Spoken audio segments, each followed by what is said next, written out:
함께 기도하겠습니다. 사랑의 주님, 오늘도 주님 앞에 예배함으로 이 하루를 시작하게 해주시니 감사합니다. 출근을 하고 또 아침에 바쁜 분주한 일상을 보내는 우리 성도들의 마음에 하나님의 은혜와 평강이 임하기를 원합니다. 주님이 주시는 놀라운 은혜, 자격 없는 자에게 주신 놀라운 사랑이 우리 마음에 평강이 되게 하시고 풍파가 일어날지라도 주와 함께하는 삶의 자리가 주님 평온할 수 있도록 오늘 우리의 삶 속에 동행하여 주옵소서. 예수님의 이름으로 기도드립니다. 아멘. 찬송가 95장 찬양하시겠습니다.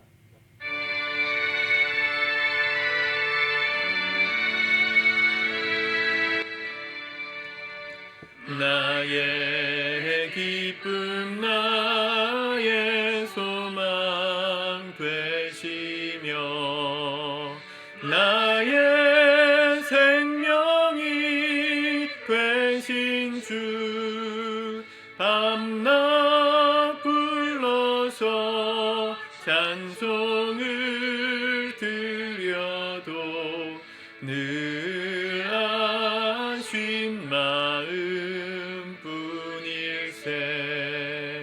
나의 사모하는 선한 목자는 어느 꽃다운 동산에 양의 무리와 늘 함께 가셔서 기쁨을 함께 하실까. 길도 없이 너친 넓은 들에서 갈 길 못 찾아 애쓰며 이리 저리로 헤매는 내 모양 저 원수 조롱하도다.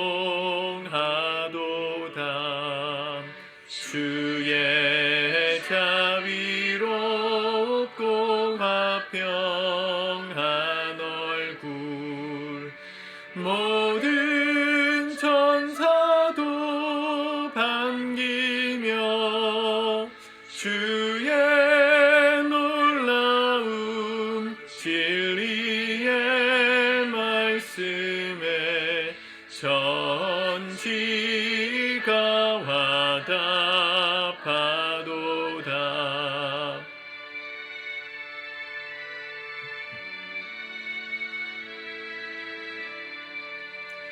나의 진정 사모하는 예수님 음성조차도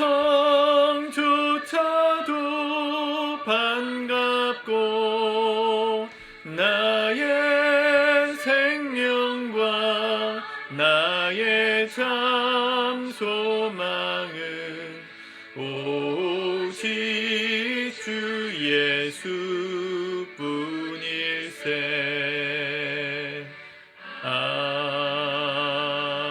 아멘. 아멘.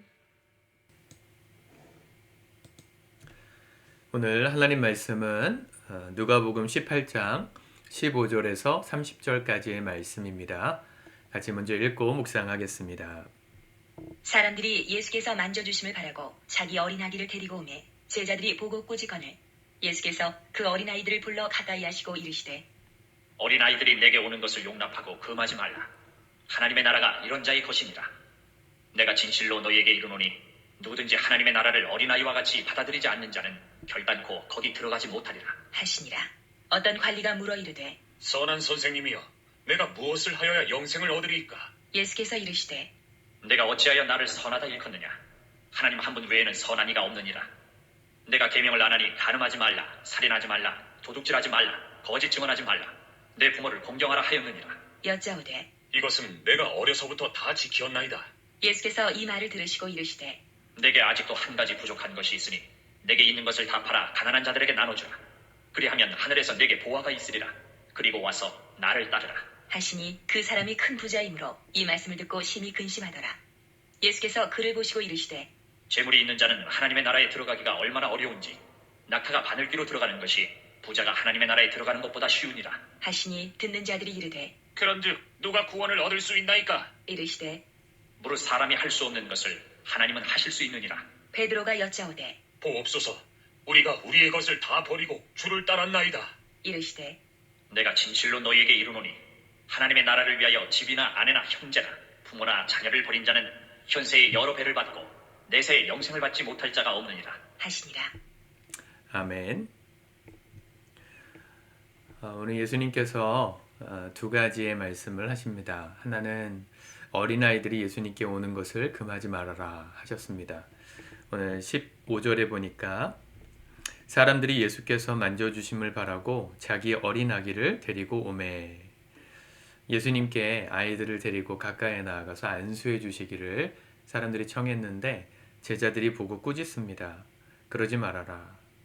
우리 시대에는 이해가 잘 안 되는 장면이지만 이 당시만 해도 또 뭐 불과 100년 전, 200년 전까지만 해도 어린이의 인권이라는 것은 정말 형편없이 열악했습니다. 사람 취급받지 못하던 나이, 아이가 영아 사망률이 굉장히 높았음에도 그들의 생명에 대한 가치를 크게 여기지 않았던 시대. 그게 얼마 전까지의 일입니다. 아이들에 대해서 차별이 심하던 시대, 예수님 당시 때도 당연히 심했겠죠. 근데 그 어린아이들, 사람 취급받지 못하는 아이들을 예수님께 데리고 오니까 제자들이 꾸짖은 겁니다. 예수님 뭐라 하셨어요? 16절에 그 어린아이들을 불러 가까이 하시고 이르시되 어린아이들이 내게 오는 것을 용납하고 금하지 말라. 하나님의 나라가 이런 자의 것이니라. 기독교의 세계사적인 영향력이 참 여러 가지 면에서 있지만 그 중에 한 가지가 이 약자, 특별히 어린이에 대한 인권의 강화에 큰 영향력을 끼쳤다는 것입니다. 아이들을 고귀하게 보시고 이런 자가 하나님의 나라를 유업으로 받는 거다. 이렇게 말씀하실 정도로 예수님은 아이들을 사랑하셨고 귀하게 여기셨습니다. 제가 자란 모교회, 고향교회는요, 제가 청년 시절이었을 때부터였던 것 같은데, 교회의 아이들이 주일 예배가 끝나고 나면 엄마 아빠가 이렇게 담임 목사님께 아이들을 데리고 가가지고 안수기도를 받도록 했어요. 처음에는 몇 가정, 기도받고 싶은 가정들만 그렇게 했는데 지금 뭐 20년, 30년 가까이 지나서 얼마 전에 또 가보니까 지금은 예배 끝나고 나면 아이들이 그 강대상 앞에 줄을 쫙 서요. 그래서 목사님께 이 안수기도 받고 가겠다고 30분이고 1시간이고 기다렸다가 목사님께 기도받고 집으로 돌아가는 모습을 보았습니다. 그게 참 아름답더라고요. 담임 목회자의 기도가 그 아이의 삶에 뭐 그렇게 큰 영향을 끼치겠습니까마는 마치 오늘 예수님께로 아이들을 데려가는 것처럼 아이들이 하나님 안에서 자라기를 바라는 부모의 믿음이 그와 같은 신앙의 모습을 만들지 않았나. 저는 우리 교회에 아이들이 많잖아요. 아이들의 숫자가 거의 뭐 20명 가까이 돼요. 다 세면. 이 아이들, 청소년까지 이 아이들이 하나님 앞에서 잘 자라갈 수 있도록 우리 부모님들이 교회를 사랑할 수 있게 또 교회가 좋아질 수 있게 그리고 할 수 있으면 또 예배 마치고 여러분들도 강대상 앞으로 아이들과 함께 오셔서 기도받고 성도들과의 교제를 나누십시오. 그것이 여러분들의 자녀들을 하나님께 붙들어 매게 하는 축복의 수단이 될 수 있습니다. 자, 이렇게 아이들이 하나님 나라를 받는 이 어린아이와 같이 하나님 나라를 받들지 않는 사람은 거기 들어가지 못한다.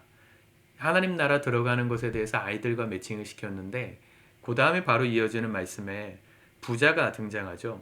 18절에 보면 어떤 관리가 물어 이르되 선한 선생님이여 내가 무엇을 하여야 영생을 얻으리이까.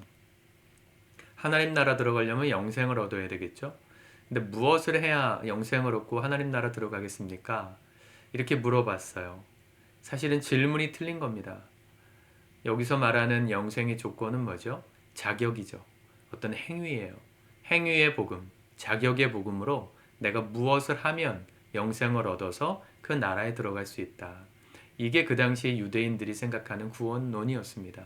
그게 바울 당시까지 우리 주일에 보았지만 갈라디아 교회 성도들까지도 미혹하게 하는 다른 복음이 되었잖아요. 여러분, 은혜의 복음으로 우리는 구원받습니다. 아무런 자격 없이, 마치 어린아이들처럼 말이죠. 어른들은 무언가를 할 수 있는 여건들이 있지만 아이들은 아무것도 할 수 없잖아요. 근데 그 아무것도 할 수 없는 자들이 하나님의 은혜로 구원받는 나라, 들어가는 나라, 그게 하나님 나라입니다. 이 질문이 틀렸다는 것을 주님이 돌려서 지적하신 거예요. 무엇을 하여야 하겠습니까? 했더니 뭐라 말씀하십니까? 내가 계명을 안 하니 20절. 이 말씀들을 지켜야 한다고 하지 않았느냐 했더니만 21절 내가 어려서부터 다 지키었나이다. 근데 예수님께서 22절에 내게 아직도 한 가지 부족한 것이 있으니 이 말이 뭡니까? 행위 자체로는 구원받을 수단이 될 수 없다는 걸 가르치신 거예요. 아무리 그 말씀을 다 지켜도 율법의 1.1회이라도 어기지 않고 지켜도 아직도 부족한 게 있는 게 이 자격의 복음, 행위의 복음의 한계라는 거죠. 그래서 그에게 말씀하셨습니다. 그가 할 수 없는 한 가지, 내 재물을 다 팔아 가난한 자들에게 나눠주라. 그리고 나를 따르라. 그러면 영생이 있을 거라 하셨어요. 사람이 근데 그 얘기를 듣자마자 이 부자가 어떻게 합니까? 23절에 그 사람이 큰 부자이므로 이 말씀을 듣고 심히 근심하더라. 뭘 얘기하시는 겁니까? 재물 다 갖다 바쳐라 이런 얘기가 아니고요. 행위 자체로 나의 공로로 어떤 자격을 가지고 구원을 얻을 수 있다 생각하는 사람에게 그게 불가능하다는 걸 가르쳐 주신 본문입니다. 여러분, 어린아이 같은 마음을 우리가 품고 살았으면 좋겠습니다. 아이는요, 부모에게 잘못을 해도요, 그때만 죄송하고 슬프고 땡깡 부리지 조금 지나면 곧바로 엄마 아빠 사랑한다고 매달려요. 그게 아이들 아닙니까? 우리 교회 아이들도 자라가는 모습을 보면 이제 청소년기에 들어가는 한 11살, 12살, 여자아이들은 한 5학년, 남자아이들은 한 6학년, 중학교 1학년, 사춘기에 들어가기 전까지 아이들의 눈빛을 보면요. 그렇게 순수할 수가 없어요. 제가 지난 주간에 시술 때문에 예배에 오지 못했던 그날 전세대 예배를 드리는 모습을 영상으로 보았거든요. 인터넷 예배로. 아이들이 특송을 하더라고요. 근데 그 특송을 하는 장면을 제가 이렇게 캡처를 했어요. 사진으로 찍어가지고 너무 예뻐서. 근데 사진을 캡처를 찍어놓고 이렇게 딱 보니까 아이들의 표정이 보이는데 이 10살 미만의 아이들의 얼굴에는요. 천진난만함이 묻어요. 그 앞에 나와서 이 찬양하고 율동하는 그것에 순수함이 보여요. 그런데 좀 이제 고학년으로 간 아이들의 얼굴을 보면 다 예쁘지만 이미 이 엄마 아빠 이 회중에 대한 인식이 있더라고요. 이제 철이 들어가는 거죠. 남의 시선이 중요해지는 나이가 된 거예요. 그 나이가 되기 전까지 그 순수함. 물론 그 아이들도 예쁘고 사랑스럽지만 여러분 우리 아이들의 그 신앙을 예수님이 본받으라 하셨어요. 누구든지 이 어린아이처럼 하나님 나라를 받들지 않으면 순수하게 그 나라를 생각하는 거예요. 부모에게 잘못해도 그때만 땡깡 부리는 그리고 조금 지나면 다시 부모에게 매달리는 그 순수함이 있는 나이, 그 어린아이처럼 우리가 하나님 앞에 늘 그렇게 가까이, 그분께로 더 가까이, 그분을 순수하게 사랑하는 자들이 될 때 그때 우리가 어떠한 것을 해서가 아니라 우리의 존재 자체를 사랑으로 받아주시는 하나님의 은혜로 구원받고 하나님 나라 들어가게 되는 것입니다. 오늘 이 천국이 하나님 나라가 여러분들 마음에 임하기를 축복합니다. 어린아이 같은 순수한 마음들이 여러분들 안에서 가득하기를 축복합니다. 아이들은 작은 것에도 감사하고 작은 것에도 기뻐합니다. 저도 마음이랑 같이 저녁 먹다가 막 얘기를 하다가 어느 순간 아이가 딱 삘이 꽂혀가지고 딱 이렇게 뭐가 이렇게 아빠 말이 재밌었다고 느끼면 그렇게 깔깔거리고 웃어요.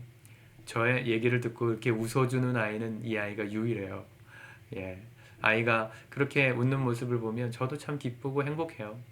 저희 아내는 이해할 수 없다는 눈빛으로 왜 저렇게 웃나 싶은 눈으로 볼 때가 있지만 그 기쁨은 자녀와 부모만이 느낄 수 있는 기쁨이죠. 그런 마음으로 하나님을 믿는다면 하나님은 우리를 얼마나 축복하시고 사랑하시겠습니까? 우리가 그런 순수한 신앙, 하나님의 한 말씀에 기뻐하고 주님이 주시는 한 말씀에 정말 사심없이 웃고 감사할 수 있는, 즐거워할 수 있는 그 순결한 신앙이, 어린아이와 같은 신앙이 저와 여러분들의 마음에 오늘 하루 충만하게 임하기를 우리 주님의 이름으로 축복합니다. 기도하겠습니다. 하나님 감사합니다. 주의 말씀을 붙듭니다. 우리가 어린아이와 같은 신앙으로 오늘 주님을 바라보며 동행하기를 원합니다. 어떤 조건을 생각하고 기브 앤 테이크의 은혜를 생각하는 것이 아니라 나의 존재 자체를 사랑하시는 그 하나님의 사랑 앞에 우리도 순수하게 반응하고 순수하게 기뻐할 줄 아는 하나님의 사람, 어린아이와 같은 순수한 신앙인들로 살아가므로 오늘 우리의 마음에 하나님의 나라가 임하고 그 평강을 누리는 복된 하루 되도록 이끌어 주시옵소서. 예수님의 이름으로 기도드립니다. 아멘.